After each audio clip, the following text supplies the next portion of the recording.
السلام علیکم، میں آپ کو صحبت میگزین میں خوش آمدید کہتی ہوں۔ ناظرین، آج کل بہت سے پاکستانی ڈراموں کے بارے میں چرچا کیا جا رہا ہے کہ یہ ڈرامے فیملی کے ساتھ بیٹھ کر ہرگز نہیں دیکھے جا سکتے۔ پاکستانی ڈرامہ اوائل ہی سے جس تخلیقی اور تکنیکی مہارت سے لیس اپنے ناظرین کے دلوں پہ نقش ہو جایا کرتا تھا، اب زوال کی طرف گامزن دکھائی دیتا ہے۔ پاکستانی ڈرامہ اب ادب کی قیود سے نکل کر غیر دلچسپ اور عامیانہ افسانوی انداز میں تحریر کیا جا رہا ہے، اور وہ بھی پھکڑ پن کے ساتھ۔ پاکستانی ڈراموں میں رشتوں کے تقدس کی پاسداری کم سے کم محسوس ہوتی ہے۔ غرض یہ کہ یہ ٹرینڈ زور پکڑ چکا ہے کہ جتنے تھپڑ ایک خاتون کے چہرے پر پڑیں گے، ڈرامہ اتنا ہی ہٹ ہوگا۔ یہ سب وہ اعتراضات ہیں جو پاکستانی ڈراموں پر ناظرین، ناقدین اور خود ڈرامہ نگاروں نے لگائے۔ ٹی وی کا مزاج پی ٹی وی کے بعد چینلوں کے بہتات کی نظر ہو گیا، اور پھر شاید یہ تفریح کا میڈیم اپنی ساکھ کھو بیٹھا۔ تھوک کے بھاؤ ڈرامے بننے لگے، اور جو کمپنیاں پہلے اشتہار بنایا کرتی تھی وہ 25-25 منٹ کے ڈرامے بنانے لگی، کیونکہ پی ٹی وی تکنیکی اور معاشی اعتبار سے کمزور تر ہوتا چلا گیا، اور اشتہار بنانے والی کمپنیاں جو تکنیکی اعتبار سے ٹھوس کام کرنے کی صلاحیت رکھتی تھی حاوی ہوتی چلی گئیں۔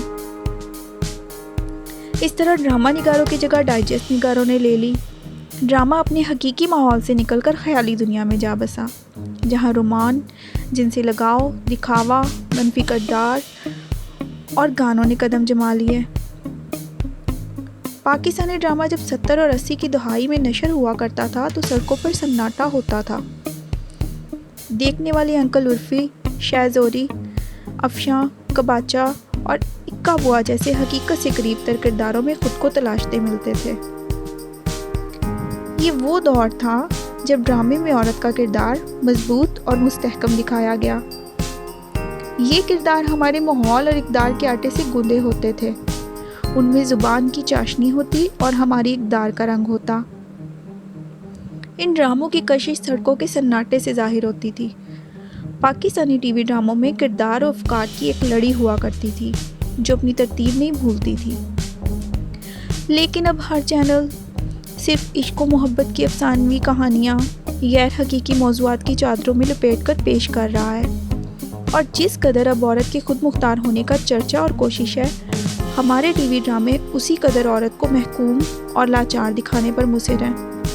اب ڈرامے فیملی ڈرامے نہیں رہے، اب اہل خانہ اکٹھے بیٹھ کر ڈرامہ دیکھنے سے کتراتے ہیں۔ جس ملک کے نصاب میں سیکس ایجوکیشن آج بھی متنازع ہے، وہاں کے ٹی وی ڈرامے شادی سے باہر رشتوں کی بات کرتے کچھ جچتے نہیں۔ اب ڈرامے ایک مرد، دو عورتوں کے درمیان میدان جنگ بنے دکھائی دیتے ہیں۔ 70 کی دہائی میں ڈراموں میں عورت کا کردار عمل انگیز ہوا کرتا تھا، لیکن پھر وقت کے ساتھ جس طرح سیاسی سانچوں میں تبدیلی آئی، ہمارے ادبی کردار بھی صنفی عدم مساوات کا شکار ہوتے گئے۔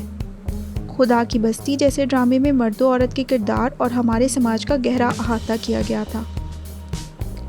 حسینہ معین نے جو ڈرامے لکھے، انور سجاد اور ممتاز مفتی نے جو کھیل لکھے، فاطمہ ثریا بجیا نے جن کرداروں کو جلا دی، وہ ہمارے ارد گرد بکھرے ہم آپ جیسے لوگوں کے عکاس تھے۔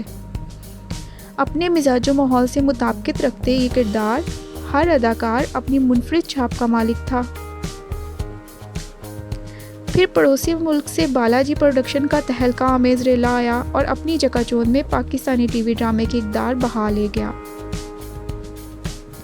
آج کل اس بچھڑی روایت سے ناتا اکثر ہمیں لکھاری فصیح باری خان کے کھیلوں میں بحال ہوتا دکھائی دیتا ہے۔ فصیح باری خان ایک ناظر کی نظر سے آج کے ڈرامے پر اپنی رائے دیتے ہوئے مانتے ہیں کہ ڈرامہ اپنی ساکھ کھونے کی راہ پر گامزن ہے، اور اس کی وجہ ان ڈراموں کا خام مال یا کانٹینٹ ہے۔ پہلے ہم ڈرامے کی کہانی کے ساتھ بہہ رہے ہوتے تھے، مگر اب اتنی یکسانیت ہے کہ ہم اگلی قسط یا سین خود سمجھ جاتے ہیں۔ اداکاری میں انفرادیت دم توڑتی نظر آتی ہے۔ ناظرین، فصیح باری کا ماننا تھا کہ ہم آج پرانے ڈرامے اسی لیے یاد کرتے ہیں کیونکہ ہمیں ان میں اپنی جھلک ملتی تھی۔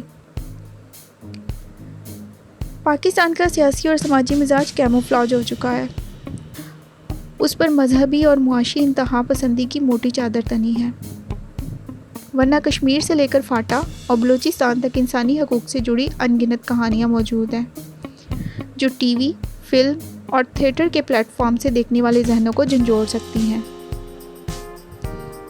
لیکن اپنے ڈراموں پر صرف تنقید ہماری تخلیق کاروں کے لیے حوصلہ مند نہیں ہوگی۔ یاد رہے کہ انہی ڈرامہ نگاروں نے زندگی گلزار ہے، الف اللہ اور انسان، پیارے افضل اور صدقے تمہارے جیسے دل پر نقش کر دینے والے کھیل تحریر کر کے ناظرین کے دل جیتے ہیں، جن میں عورت اپنی مرضی و محاذ پر ڈٹی نظر آئی۔ ناظرین، اگر آپ کو میری آج کی یہ ویڈیو اچھی لگی ہے تو میرا چینل سبسکرائب کر لیں تاکہ آپ کو میری اگلی ویڈیو بر وقت مل سکے۔